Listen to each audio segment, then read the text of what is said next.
नमस्कार दोस्तों, स्वागत है आपका आपके अपने यूट्यूब चैनल अमन प्रयास जीके जिसमें। तो जैसा कि फ्रेंड्स, आज है आपका 9 जून और 9 जून को जो है आपका आरआरबी एनटीपीसी का एग्ज़ाम था, जो कि थर्ड शिफ्ट का एग्ज़ाम समाप्त हो गया है। थर्ड शिफ्ट में जो है आपके जीके जीएस से 40 प्रश्न पूछे गए थे, उनमें से अधिकतम जो रियल प्रश्न है हमें प्राप्त हो गए हैं। तो आज की इस वीडियो में उन सभी प्रश्नों को जो है डिस्कस करेंगे, साथ में इम्पोर्टेंट एक्स्ट्रा फैक्ट्स को भी जो है हम लोग देखते हुए चलेंगे। इसका जो पीडीएफ है आपको जो है टेलीग्राम चैनल पर मिल जाएगा, जिसका लिंक जो है डिस्क्रिप्शन में दिया गया है। तो जाइए उसको ज्वाइन कर लीजिए और पीडीएफ का जो है आप लोग लाभ उठाते रहिए। शुरू करते हैं आज के पहले प्रश्न से। तो आज का हमारा जो पहला जो प्रश्न है, लेकिन उससे पहले फ्रेंड्स, आप लोग जो है वीडियो में क्या क्या कमेंट करते रहते हैं कि आप वीडियो बनाते समय क्या खाते हैं, क्या पीते रहते हैं। तो एक बात बताइए, क्या मैं आपको इतना गैर जिम्मेदार लगता हूँ कि वीडियो बनाते समय मैं कुछ खाऊंगा या पीऊंगा? नहीं ना। एक्चुअल में जो है मुझे बोलने में थोड़ा सा भी तकलीफ़ हो रहा है पिछले कुछ दिनों से। इस कारण जो है आवाज़ में जो भी चीज़ें खराब हो रही हैं उसी कारणवश हो रही हैं। मैं वीडियो को बनाते समय भी जो है 4-5 बार पॉज करना पड़ता है, तब जाकर जो है वीडियो बन पाती है, नहीं तो वीडियो जो है और ख़राब हो जाएगी। ठीक है। इसके अलावा बोलने में तो छोड़िए, मुझे खाने में दिक्कत है। ठीक है, मैं खाना भी नहीं खा पा रहा हूँ, फिर भी जो है मैं वीडियो को आप लोग के लिए बनाता हूँ। ठीक है, लेकिन आप लोग जो है बिना फालतू का कमेंट करते रहते हैं कि क्या खाते रहते हैं, क्या पीते रहते हैं, ये निकाल के बात कीजिए, वो निकाल के बात कीजिए। तो ऐसा कुछ नहीं है। मैं इतना भी गैर जिम्मेदार नहीं हूँ कि मैं वीडियो बनाते समय कुछ खाऊँगा पीऊँगा। अगर इतना ही गैर जिम्मेदार रहता तो मैं वीडियो ही नहीं बनाता। साफ सी जाहिर सी बात है, जब गैर जिम्मेदार कोई रहेगा तो वीडियो ही क्यों बनाएगा टाइम से भाई। ठीक है, ठीक है। तो सब कोई बात नहीं है। बाकी आप लोग जो है वीडियो को लाइक शेयर करते रहिएगा, और कुछ मुझे नहीं चाहिए। बाकी आज शुरू करते हैं आज के पहले प्रश्न से। तो आज का जो पहला प्रश्न हुआ है कि शारदा सिंह को जो है किस भाषा में गायन के लिए प्रसिद्ध माना जाता था। ठीक है, ऑप्शन भोजपुरी, मैथिली, मराठी, बंगाली, इस प्रकार करके जो है दिया गया था। तो इसका जो राइट आंसर होगा आपका भोजपुरी और मैथिली जो है आपका हो जाएगा। इसके अलावा शारदा सिंह के बारे में आप लोग को मालूम होगा, जो छठ के गाने के लिए जो है प्रसिद्ध थी। बहुत ही प्रसिद्ध जो गाना है, उगा हो सूरज देवता, आप लोग भी सुने होंगे, बहुत सारे लोग भी जो बिहार यूपी के होंगे।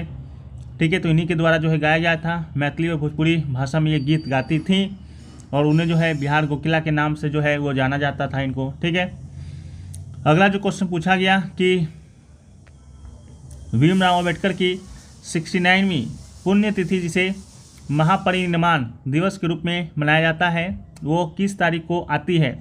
ठीक है, क्वेश्चन का स्वरूप हो सकता है थोड़ा सा अलग पूछ दिया गया हो, जिसका राइट आंसर आपका महापरिनिर्वाण हो। मुझे तो पता है क्या पूछ दिया गया है, लेकिन क्वेश्चन को क्वेश्चन बनाने के लिए जो है हमें इस तरह का जो है चीज़ें बदलनी पड़ती है। ठीक है, तो इसका जो राइट आंसर है आपका 6 दिसंबर 2024 हो जाएगा। ठीक है, इसके अलावा दिसंबर 2024 में जो है भीमराव अम्बेडकर की 69वीं पुण्यतिथि को महापरिनिर्वाण दिवस के रूप में मनाया गया है, जो 6 दिसंबर को आता है। इसके अलावा 14 अप्रैल 2024 को उनका जो है 134वां जन्मदिन जो है मनाया गया, जिसे अम्बेडकर जयंती के तौर पर भी जो है मनाया जाता है।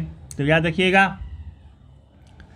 वीडियो में आगे बढ़ते हैं, उससे पहले दोस्तों आप लोग को बताते हुए चलें कि अगर आप लोग का एग्ज़ाम जो है आगे के शिफ्टों में या आगे के दिनों में बचा हुआ है, तो आप लोग जो है हमारे द्वारा चलाए जा रहे हैं RRB NTPC 2025 analysis based Qs and PDF program से जो है जुड़ सकते हैं।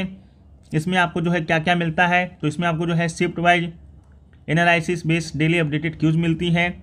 50 प्लस क्वेश्चनों का, कम से कम 50 क्वेश्चन नहीं रहेंगे, अधिकतम 100 भी हो सकता है।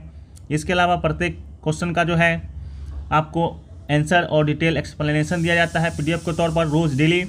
ये आपका हिंदी इंग्लिश दोनों में उपलब्ध है। इसके अलावा इससे पहले जो है हमारा 2 महीना से ये कारनामा चल रहा है एनटीपीसी एग्ज़ाम के लिए। तो इसमें जो भी क्यूजें हुई हैं लगभग 1000 प्लस क्वेश्चनों का, वो भी आपको दिया जाएगा। जो आपके करंट अफेयर्स की क्यूज हुई हैं लगभग 200 प्लस प्रश्नों का, वो भी दिया जाएगा। बाकी सब्जेक्ट वाइज जो भी चीज़ें हुई हैं, जियोग्राफी, केमिस्ट्री, फिजिक्स, तो वो भी सारी चीज़ें भी आपको प्रोवाइड कराई जाएगी मात्र 49 रुपये में। आप इसे कैसे प्राप्त कर सकते हैं, तो आपको एनटीपीसी पीडीएफ लिखकर जो है इस व्हाट्सएप नंबर पर जो है मैसेज करना है। इसके अलावा इसका लिंक डिस्क्रिप्शन में कमेंट सेक्शन में भी पिन किया रहेगा, आप लोग जाकर उसको भी उससे भी जुड़कर जो है डायरेक्ट व्हाट्सएप पर आ सकते हैं और इसमें आप ज्वाइन कर सकते हैं। ये आपका जब तक एग्ज़ाम चलेगा तब तक ये आपका जो है कारवां चलता रहेगा। ठीक है, बढ़ते नेक्स्ट क्वेश्चन की ओर। तो आपका जो है सेफ्टी वाल्व सिद्धांत का उपयोग करते हुए जो है नरमपंथियों पर किसने हमला किया था? राइट आंसर आपका लाला लाजपत राय हो जाएंगे। सेफ्टी वाल्व थ्योरी में कहा गया है कि अंग्रेजों ने देश में राजनीतिक स्थिति को देखा था, जिससे 1857 के विद्रोह की तर्ज पर जो है एक और विद्रोह हुआ और ऐसी स्थिति से बचना वो चाहते थे। ठीक है, तो इसको याद रखिएगा, safety valve theory Lala Lajpat Rai. अगला है कि राष्ट्रीय जनसंख्या आयोग के अनुसार जो है भारत की जनसंख्या लगभग कितनी होगी 2039 तक?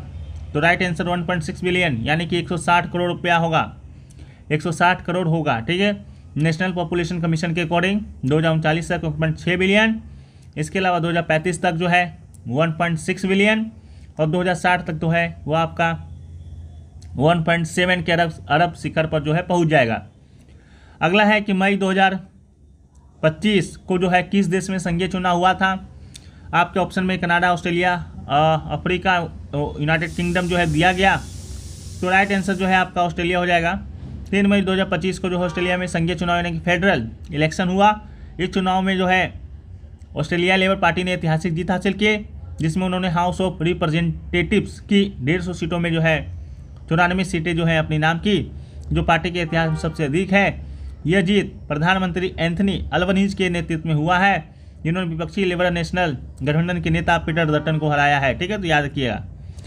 अगला है कि एक्केमी यानी कि अफ्रीका इंडिया की मैरीटाइम इंगेजमेंट किस बल या फोर्स से संबंधित है? 2025 वाला जो भारत और अफ्रीकी देशों के बीच समुद्री सहयोग को बढ़ाने के लिए जो है आयोजित किया गया है। तो राइट आंसर जो है आपका जो है ऑप्शन नंबर बी यानी कि नौसेना यानी कि नेवी हो जाएगा। ठीक है, यही पूछा गया था, सेम क्वेश्चन था और सेम ऑप्शन भी था और नौसेना अभ्यास जो है इसका राइट आंसर था। ठीक है, अगला है राष्ट्रीय किसान आयोग यानी कि नेशनल कमीशन ऑफ फार्मर्स की स्थापना किसने की थी? तो राइट आंसर जो है MS स्वामीनाथन इसका राइट आंसर होगा। प्रोफेसर MS स्वामीनाथन राष्ट्रीय किसान आयोग के वर्तमान अध्यक्ष थे और राष्ट्रीय किसान आयोग का गठन जो है 18 नवंबर 2004 को जो है किया गया था। इस आयोग का गठन जो है भारत में जो किसानों की आत्महत्या हो रही थी उस समस्या को हल करने के लिए किया गया था। 5 अलग अलग रिपोर्टें जो है प्रस्तुत की गई थी। साथ में जो है भारत में हरित क्रांति के जनक के रूप में डॉक्टर MS स्वामीनाथन को जो है जाना जाता है, प्रोफेसर। अगला है मोहनजोदारो में मिली जो है ढारी वाली मूर्ति किस सामग्री से बनी हुई थी? तो राइट आंसर स्टेटाइट इसका राइट आंसर होगा, यानी कि सेल खड़ी से बनी हुई थी। ये एक प्रकार का साउंड पत्थर था। अगला है वर्ली किसान आंदोलन जो है किस क्षेत्र से संबंधित था? राइट आंसर आपका महाराष्ट्र होगा। वर्ली किसान आंदोलन जो है महाराष्ट्र के वर्ली क्षेत्र में हुआ है। यह आंदोलन मुख्य रूप से किसानों के द्वारा ब्रिटिश सरकार के खिलाफ शुरू किया गया था। किसानों की मुख्य मांगे थी जमींदारों के शोषण से मुक्ति, जमीन के अधिकारों की रक्षा, बेहतर कृषि पद्धतियों की मांग। अगला है हिमालय के सबसे उत्तरी भाग में स्थित श्रृंखला को क्या कहा जाता है? राइट आंसर आपका हिमाद्री हो जाएगा। हिमालय के सबसे उत्तरी भाग में स्थित पर्वतमाला को जो है हिमाद्री कहा जाता है। हिमाद्री को बृहत हिमालय या आंतरिक हिमालय के नाम से जाना जाता है। यह सबसे सतत श्रेणी है जिसकी सबसे ऊंची चोटी लगभग 6000 मीटर है। इससे माउंट एवरेस्ट, K2 और कंचनजंगा जैसे सभी प्रमुख हिमालय शिखर इसमें शामिल है। हिमालय का विभाजन जो है शिवालिक बाह्य हिमालय, लघु मध्य हिमालय, वृहत हिमालय, परा हिमालय, तृतीय हिमालय, पूर्वी हिमालय में जो है किया गया है। अगला है कि संविधान संशोधन के द्वारा जो है दिल्ली को राष्ट्रीय राजधानी क्षेत्र बनाया गया। राइट आंसर आपका 69वां संविधान संशोधन होगा। 1991 का 69वां संविधान संशोधन जो है ये आपका 1991 में केंद्र शासित प्रदेश दिल्ली को राष्ट्रीय राजधानी क्षेत्र के रूप में नामित करता है और इसी संशोधन के तहत दिल्ली को जो है विशेष राज्य का दर्जा जो है दिया गया था और साथ में संविधान के अनुच्छेद में 239 को भी जो है जोड़ा गया था, याद रखिएगा। और इस अधिनियम के तहत आदित्यनाथ झा दिल्ली के पहले जो है LD यानी उपराज्यपाल बने थे। अगला है निम्नलिखित में से कौन अप्रत्यक्ष कर का उदाहरण है? राइट आंसर वस्तु एवं सेवा कर यानी कि GST हो जाएगा। राइट आंसर GST जो है एक अप्रत्यक्ष कर का उदाहरण है क्योंकि यह अंतिम उपभोक्ताओं पर लगाया जाता है, लेकिन उत्पादन और वितरण के प्रत्येक चरण में व्यवसायों के द्वारा एकत्र किया जाता है। अप्रत्यक्ष कर क्या होता है? अप्रत्यक्ष कर वो कर है जो वस्तुएं सेवाओं पर लगाए जाते हैं और अंततः उपभोक्ता के द्वारा भुगतान किए जाते हैं, जबकि प्रत्यक्ष कर वो होते हैं जो व्यक्तियों या संस्थाओं पर लगाए जाते हैं, उनके द्वारा सीधे भुगतान किया जाता है। भारत में जीएसटी 1 जुलाई 2017 को लागू हुआ था। इसका उद्देश्य भारत में एकल कर को बाजार बनाना था। अगला है ठुमरी निम्नलिखित में से किस राज्य का लोक संगीत है? राइट आंसर आपका उत्तर प्रदेश होगा। ठुमरी जो है एक अर्ध क्या है संगीत शैली है जो कि आपका यूपी का है, ठीक है, याद रखिएगा। अगला है चंद्रगुप्त द्वितीय यानी कि विक्रमादित्य के बाद जो है गुप्त समाज का शासन किसने संभाला? तो राइट आंसर जो है आपका कुमारगुप्त प्रथम इसका राइट आंसर होगा। इसके बाद इसके बेटा कुमारगुप्त प्रथम ने है जो गुप्त समाज का शासन संभाला था। बाकी गुप्त वंशावली को देखें तो श्रीगुप्त इसका स्थापना क्या था। श्रीगुप्त के बाद आपका चंद्रगुप्त आता है। चंद्रगुप्त के बाद जो है चंद्रगुप्त प्रथम आता है। उसके बाद जो है समुद्रगुप्त आता है। समुद्रगुप्त के बाद जो है आपका चंद्रगुप्त द्वितीय जिसे विक्रमादित्य की उपाधि से नवाजा गया था। चंद्रगुप्त द्वितीय के बाद जो है कुमारगुप्त प्रथम। कुमारगुप्त प्रथम के बाद स्कंदगुप्त, उसके बाद पुरुगुप्त, पुरुगुप्त के बाद कुमारगुप्त द्वितीय, इसके बाद बुधगुप्त, फिर नरसिंह गुप्त बालादित्य, फिर भानुगुप्त, फिर बैन्यगुप्त, फिर कुमारगुप्त तृतीय और सबसे अंतिम में विष्णुगुप्त। अगला है 1773 के रेगुलेटिंग एक्ट के अनुसार जो है मद्रास और बॉम्बे की प्रेसिडेंसी किसको रिपोर्ट करती थी? राइट आंसर बंगाल के गवर्नर जनरल को रिपोर्ट करती थी। तो इसका राइट आंसर जो है बंगाल का गवर्नर जनरल इसका राइट आंसर हो जाएगा। अगला है किस अनुच्छेद में जो है राज्य के नीति निर्देशक तत्व यानी डीपीएसपी के अनुप्रयोगों का उल्लेख किया गया है? राइट आंसर अनुच्छेद 37 हो जाएगा। अनुच्छेद 37 यह स्पष्ट करता है कि नीति निर्देशक तत्व जो है न्यायालयों के द्वारा परिवर्तनीय यानी इन्फोर्सेबल नहीं है और ये राज्य के शासन के सिद्धांतों के रूप में माने जाते हैं। अगला है शक शासक जो है जिन्हें स्किथियन भी कहा जाता है वो किस क्षेत्र से आए थे? तो right answer option number C यानी मध्य एशिया इसका राइट आंसर हो जाएगा। शक शासक जो है जिन्हें साका या स्किथियन भी कहा जाता है मध्य एशिया से आए थे और वे खानाबदोश पूर्वी ईरानी लोग थे जो यूरेशियन स्टेप तारिम बेसिन में रहते थे। 9वीं शताब्दी ईसा पूर्व से 5वीं शताब्दी ईस्वी तक उन्होंने अपने दक्षिणी और पश्चिमी की ओर प्रवास किया और भारत के कुछ हिस्सों पर शासन किया। अगला है स्मिता ऋण योजना किस बैंक के द्वारा शुरू की गई एक विशेष प्रकार की योजना है?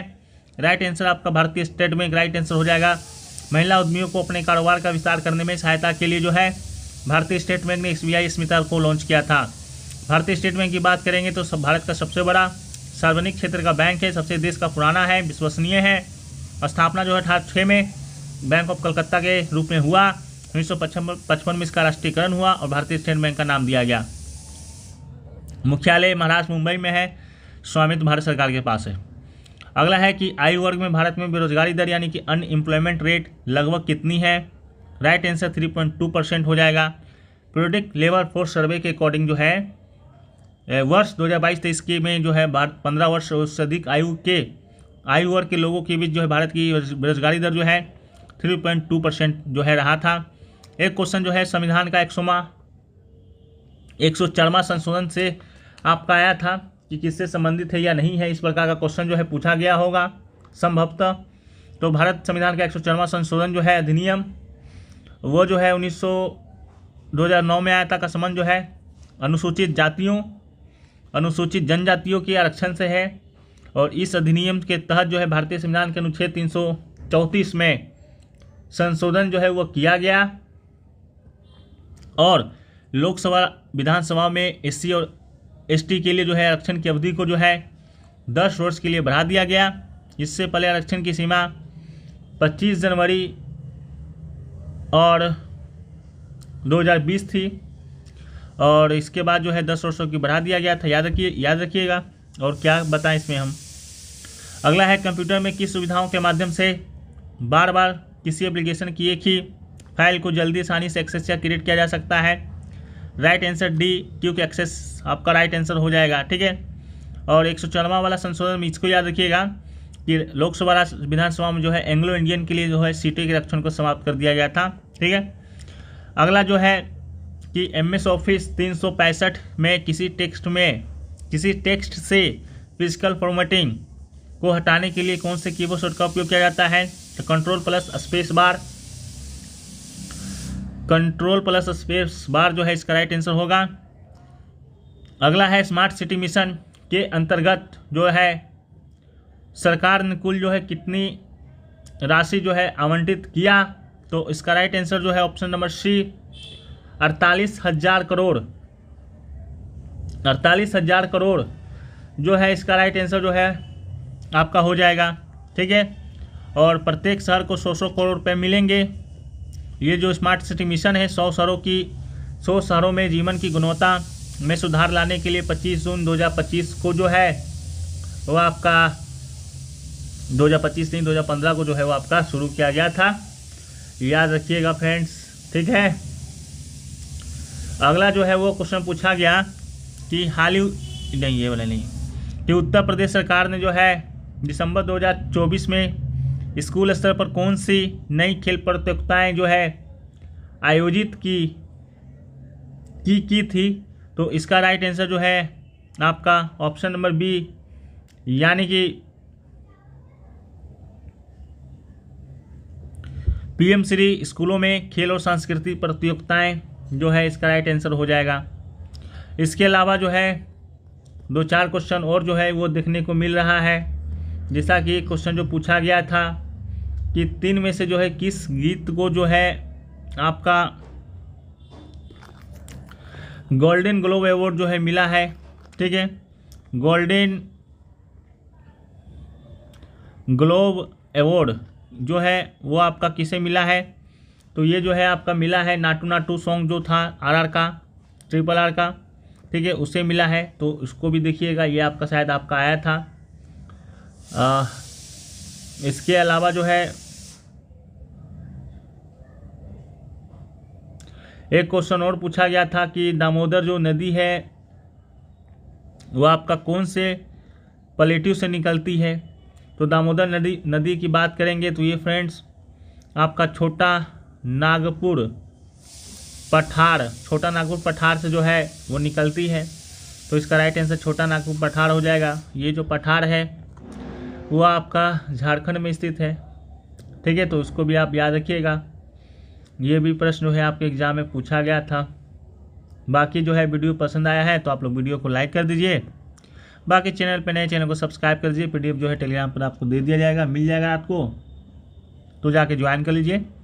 बाकी NTPC analysis based quiz PDF bundle जुड़ना चाहते हैं तो जुड़ सकते हैं, मात्र 49 रुपये में। व्हाट्सएप नंबर दिया गया है, लिंक भी डिस्क्रिप्शन में मिल जाएगा। जब तक के लिए जय हिंद, वंदे मातरम।